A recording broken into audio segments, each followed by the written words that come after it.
रचना की पड़ोसन फूलवती बाजार से सब्जियां लिए घर लौट रही थी। तभी अचानक उसके हाथ से थैला छूट जाता है जिसमें कुछ सब्जियां और बहुत सारे आंवला भरे पड़े थे। तभी रचना सब्जियों को उठाने में फूलवती की मदद करती है। अरे काकी, जब उठाया नहीं जाता तो थैला भरकर सब्जी लाना जरूरी है क्या? हाँ, तो बाजार से खाली थैला लेकर आऊं? देख शैलजा की बहू, थोड़ी जुबान कम चलाया कर। वाह काकी वाह, एक तो मैं आपकी सब्जियां समेट रही हूँ और आप है कि मुझे ही सुना रही हैं। भलाई का तो जमाना ही नहीं रहा। चल अब रास्ते से हट, मुझे आंवले का अचार डालना है। इतना कहकर फूलवती थैला लिए आगे बढ़ जाती है। तो वहीं रचना हंसती हुई घर आती है तो उसकी सास शैलजा कहती है, क्या हुआ बहू, ऐसे हंस क्यों रही है? अरे माँ जी, फूलवती काकी बोली कि आंवले का अचार डालेगी, लेकिन उनके आंवला तो मैं ले आई, अब वो किसका अचार डालेगी? हाय हाय बहू, तूने फिर आंवला की चोरी की, ये अच्छी बात नहीं है बहू। माँ जी, मैंने कोई चोरी नहीं की, इसे हाथ की सफाई कहते हैं, और वैसे भी मैं उनकी मदद कर रही थी, फिर भी वो मुझे सुनाने लगी, तो बस मैंने भी आंवला चुपके से अपने पल्लू में डाल लिए। माँ आप क्या लाई हो, मुझे भी दो ना। हाँ हाँ बेटा, ये ले आंवला खा। बिट्टू रचना से आंवला लेकर खाता है तो मुंह बनाकर कहता है, माँ ये तो बहुत खट्टा है, मुझे नहीं खाना।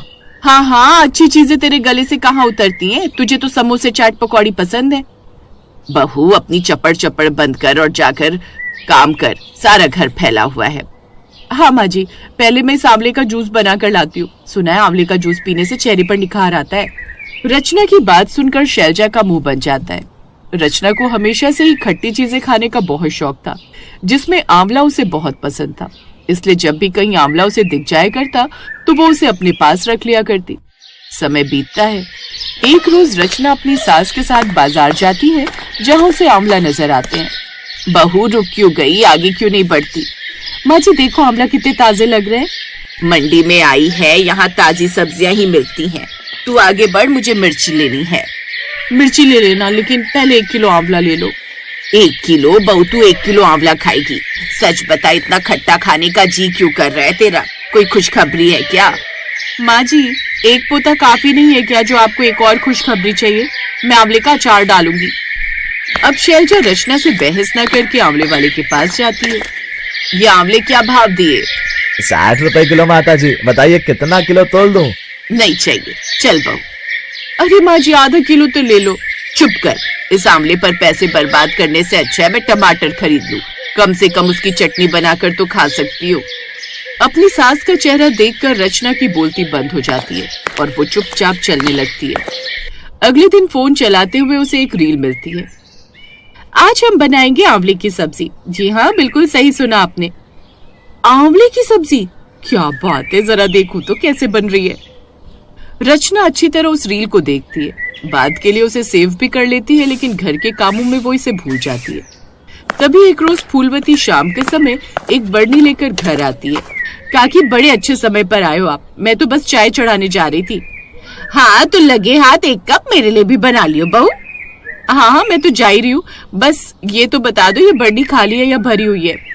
बहू, किसी के घर खाली बर्तनी लेकर नहीं जाते, और इसमें आंवले का अचार लाई हूँ मैं। फूलवती इतना कहती है कि तभी रचना फटाक से उसके हाथ से बरनी लेकर रसोई में चली जाती है और अचार देखकर कहती है, अरे वाह, आंवले का अचार कितना स्वादिष्ट लग रहा है। आहा, मेरे मुंह में तो पानी ही आ गया। तभी बाहर से उसकी सास की आवाज आती है तो रचना चाय बनाने लगती है। बीतते समय के साथ रचना रोज आंवले के अचार के मजे लिया करती। एक शाम विनय एक भारी से बॉक्स के साथ घर आता है। बॉक्स को देखकर शैलजा और रचना दोनों की आंखें चमक जाती हैं। जरूर कोई बड़ा गिफ्ट होगा। बेटा, ये ऑफिस वालों ने दिया है क्या? माँ ये वो। हाँ तो और कौन देगा?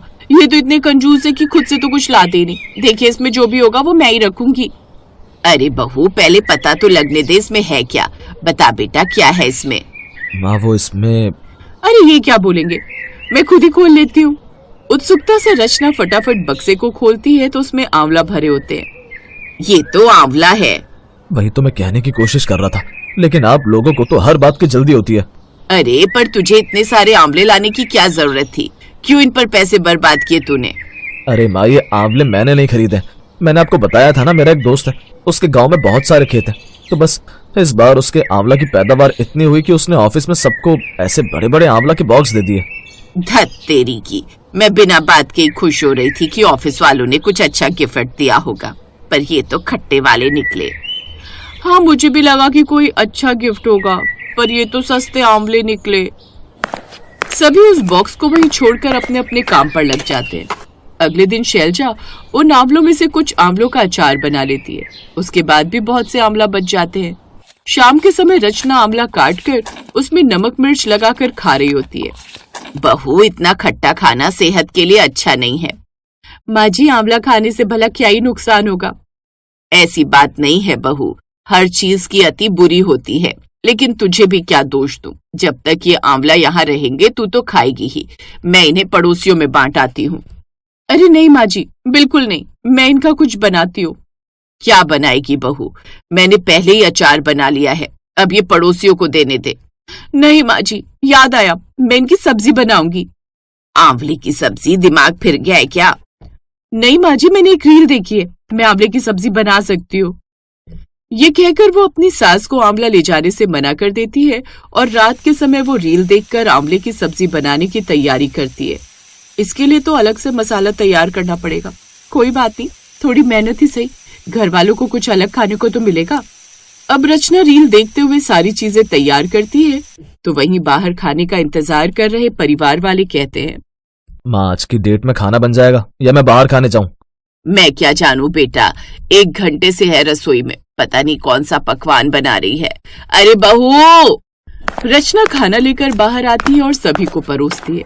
एक निवाला खाते ही विनय मुंह बनाकर खाना बाहर थूक देता है। ये क्या बनाया रचना? इससे बढ़िया तो करेले की सब्जी होती है। आखिर तूने अपनी कलाकारी दिखाई दी ना बहू, तो ये है तेरी बनाई आंवले की सब्जी। मैंने इतनी मेहनत से बनाई है, अच्छी नहीं बनी क्या? वो रात भर सोचती है कि उसने ऐसा क्या किया जो आंवले का खट्टापन सब्जी से गया ही नहीं। अब रचना YouTube पर आंवले की सब्जी बनाने की रेसिपी देखती है और फिर से बनाकर अपने परिवार वालों को परोसती है। माँ, ये सब्जी तो खट्टी मीठी अच्छी लग रही है। क्या बात है रचना, तुमने आंवला की सब्जी बना दी, वो भी इतनी स्वादिष्ट। वाह भाई, मजा आ गया। हाँ बहू, सब्जी तो बढ़िया बनी है, लेकिन ये है कौन सी सब्जी? ये है आंवले की सब्जी जो कल खराब बनी थी, लेकिन आज एकदम बढ़िया बनी है। अब जब मैंने ठान लिया था तो बनाना ही पड़ेगा ना। मैं आपके लाए हुए आंवला पड़ोसियों को नहीं दे सकती थी। सच में बहू, तू बड़ी दिमाग वाली है ना। तूने अपने आंवले जाने दिए, ऊपर से आंवले की सब्जी भी बनाकर दिखाई। आहा! इस तरह रचना आंवले की सब्जी बनाकर ही दम लेती है।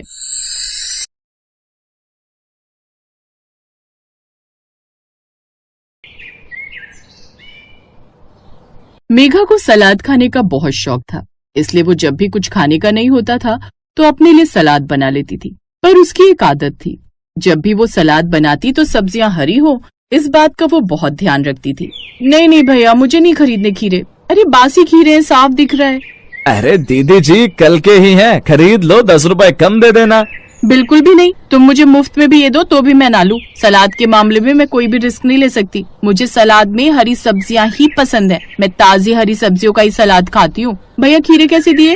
अरे दीदी, 50 रुपए किलो दूंगा, पर खीरा ताजा मिलेगा। हाँ, मैं जानती हूँ तुम्हारे खीरे रोजाना ताजे होते हैं, और खीरे ही क्या, तुम्हारे ठेले पर मुझे सलाद की सारी सब्जियां ताजी मिल जाती हैं। दीदी बताओ फिर क्या दे दूं? खीरा, ककड़ी, मूली, गाजर और नींबू भी दे देना। दीदी चकुंदर और लेटिस भी दे दूं, आज ही ताजी लाया हूँ। हाँ हाँ दे दो, सलाद में जो भी हरी सब्जी हो मैं तो सारी मिक्स करके खाती हूँ। अच्छा, कल फिर ले आना, मैं तुम्ही से खरीद लूंगी। अरे दीदी जी, आपके आने की क्या जरूरत है? आप मुझे अपना पता दे दो, मैं घर पर ही आपको सलाद के लिए हरी हरी सब्जियां दे जाया करूँगा। हाँ, ये तो बहुत अच्छा रहेगा। ठीक है, तो तुम कल से घर पर ही मुझे सलाद की हरी सब्जियां दे जाया करना। अगले दिन से सब्जी वाला मेघा के घर सलाद की सब्जियां देकर जाने लगा। अब मेघा को बाजार जाने की जरूरत नहीं पड़ती थी। उसे अपने समय पर ही सलाद की हरी हरी ताजी ताजी सब्जियां मिल जाती थी। एक दिन सब्जी वाला जब मेघा के घर पर सब्जियां देने के लिए आया, तब उसने देखा कि दरवाजे पर ताला लगा हुआ है। अरे भैया, आज मेघा दीदी की सगाई है, सब लोग होटल गए हैं, रात को आएंगे। अच्छा, कोई बात नहीं, फिर मैं कल आ जाऊंगा। सब्जी वाला वापस लौट गया। इधर मेघा की सगाई पक्की हो गई थी, इसलिए वो अपनी शादी की तैयारी में लगी हुई थी। मेघा दीदी, सब्जी वाला सलाद की हरी सब्जियां मुझे रखवा गया है। आप घर पर नहीं थे ना, इसलिए उसने बोला कि मैं रख लूं। अच्छा सही किया कमला दीदी। लाओ, मैंने पिछले 2 दिन से सलाद नहीं खाई, टाइम ही नहीं मिला शादी की शॉपिंग में। सब्जी वाले भैया कितने अच्छे हैं। मम्मी देखो, घर पर ही सब्जी दे जाते हैं। मैं उन्हें ना पैसे देकर आती हूँ। अरे तो कल आएंगे ना सब्जी देने, तो कल ही हिसाब कर देना। कल तो हमने बाजार जाना नहीं है, कल तो हम घर पर ही हैं। अभी तो थक कर आई है। ठीक है मम्मी, तो फिर मैं अपने लिए सलाद बना लेती हूँ, बहुत तेज भूख लगी है। मेघा, शादी के बाद तू क्या करेगी? यहाँ पर तो तूने सब्जी वाला बांध रखा है जो तुझे रोजाना सलाद की हरी सब्जियां दे जाता है, पर शादी के बाद पता नहीं वहाँ का माहौल कैसा है। अब हर समय अगर तुझे सलाद के लिए सब्जियां न मिली तो फिर क्या करेगी तू? करना क्या है पापा, वहाँ पर भी कोई सब्जी वाला ढूंढ लूंगी जो मुझे हरिमोहन भैया सब्जी वाले के जैसे घर पर ही सब्जियां दे जाया करेगा। धीरे धीरे मेघा की शादी के दिन नजदीक आ गए। एक दिन सब्जी वाला हरिमोहन मेघा को जब सलाद की सब्जियां देने आया, तब मेघा उसे पैसे देने लगी। हरिमोहन भैया, कल तो मेरी शादी है। अब मेरी शादी के बाद सलाद की हरी सब्जियां तो आपसे कोई लेगा नहीं, पर हाँ, वैसे मम्मी बोल रही थी कि वो आपसे सब्जी लेने के लिए जरूर आया करेंगी। चिंता मत करो दीदी, मैं आपकी मम्मी जी को भी सब्जियां दे जाया करूंगा। वैसे शादी की बहुत बहुत बधाई दीदी। अच्छा दीदी, एक बात कहूँ, आज आप मुझे सब्जी के पैसे मत देना। आप इतने समय से मेरे से रोजाना सब्जी ले रही हैं, इस नाते आप मेरी बहन की तरह हैं। मैं आपको कुछ दे तो नहीं सकता, पर आज मैं आपसे सब्जी के पैसे नहीं लूंगा, यही मेरी तरफ से उपहार है। मेघा मुस्कुराई और उसने हरिमोहन से सब्जियां ले ली। कुछ दिनों बाद मेघा की शादी हो गई और मेघा ससुराल चली गई। मेघा ने अपनी आदत के अनुसार ससुराल में भी सलाद खानी जारी रखी। मेघा बहू को सलाद खाने का बहुत शौक है, इसीलिए मैं सब्जी मंडी से मेघा बहू के लिए हरी हरी सब्जियां लाया हूँ। सही किया, कम से कम एक हफ्ता अब सब्जियां चल जाएंगी, वरना गली में तो कोई ढंग का सब्जी वाला आता ही नहीं। ये लो बहू, तुम्हारे ससुर जी मंडी से हरी सब्जियां ले आए हैं, तुम अब अपने लिए सलाद बना लेना। थैंक यू बाबूजी। अगले कुछ दिनों तक मेघा के ससुर ही उसके लिए सब्जी मंडी से सलाद के लिए सब्जियां लाते रहे। एक दिन मेघा के ससुर को जरूरी काम से कुछ दिनों के लिए बाहर जाना पड़ा। पति रवीश के पास इतना टाइम नहीं था कि वो सब्जी मंडी जा सके। मेघा को सलाद खाने का मन था, पर घर पर कोई भी सलाद के लिए सब्जी नहीं रखी थी। फिर मेघा अपनी सास से बोली, माँ जी, अगर आप मेरे साथ सब्जी मंडी चलो तो हम मंडी से सलाद की सब्जियां भी खरीद लेंगे और आपने बाकी जो सब्जियां लेनी हो वो भी खरीद लेंगे। अच्छा, तो मेरी बहू को सलाद खानी है, तुम्हारे ससुर जी नहीं है ना, वरना वो तुम्हारे लिए सब्जियां सलाद के लिए ले आते हैं। चलो ठीक है, तुम तैयार हो जाओ, आज हम दोनों सास बहू सब्जी मंडी चलेंगे सब्जी खरीदने के लिए। मेघा अपनी सास के साथ सब्जी मंडी पहुंचती है। वहाँ पर मेघा सब्जियां छांटने लगी, क्योंकि उसे आदत थी ताजी ताजी सब्जियां खरीदने की, इसीलिए वो हर सब्जी को ध्यान से परख रही थी। कितना बेकार और बासी खीरा बेच रहा है, बताओ तो, तभी तो सस्ता है। हरा भरा खीरा 20 रुपए किलो, हरा भरा खीरा 20 रुपए किलो। माँ जी, आपको कोई एतराज तो नहीं है ना, वहाँ सामने ₹1 किलो खीरा मिल रहा है, पर खीरा ताजा होगा, हरा भरा होगा। बहू, तुम्हारे सब्जी खरीदने के तरीके से ही मुझे पता चल गया कि तुम्हें सब्जी खरीदने की बहुत समझ है। तुम्हारे ससुर जी भी तुम्हारी तरह हैं, वो भी भले ही महंगी सब्जी खरीदेंगे पर बढ़िया खरीदेंगे।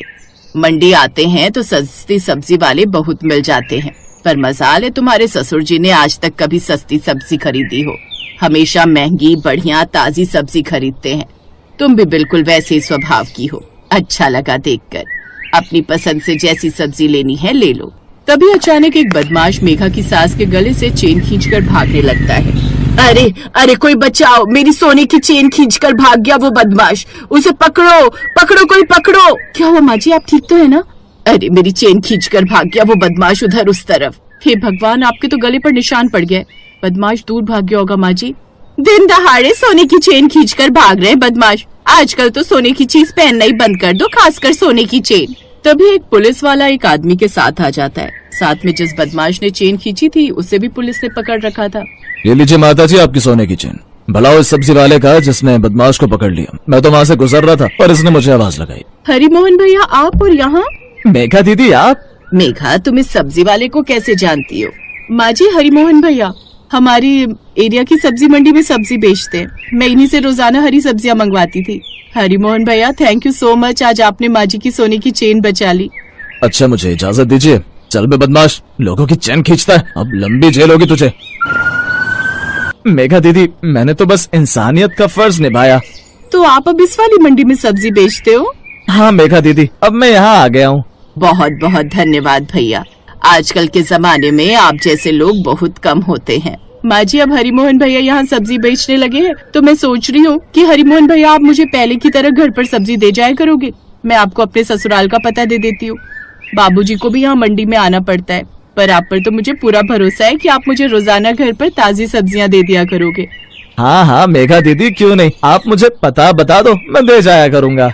कुछ दिनों बाद मेघा ने धीरे धीरे कर हरिमोहन से घर पर सब्जियां उगाने की टेक्निक भी पूछ ली, जिससे अब वो साथ साथ अपनी रसोई में ही एक तरफ हरी सब्जियां उगाने लगी और जल्द ही उसकी रसोई में हरी सब्जियां लगना भी शुरू हो गई, जिसका नतीजा ये हुआ कि अब उसकी अपनी रसोई में भी हरी सब्जियां लगना शुरू हो गई। अब वो कुछ सब्जियां हरिमोहन से लेती तो कुछ अपनी रसोई में ही उगा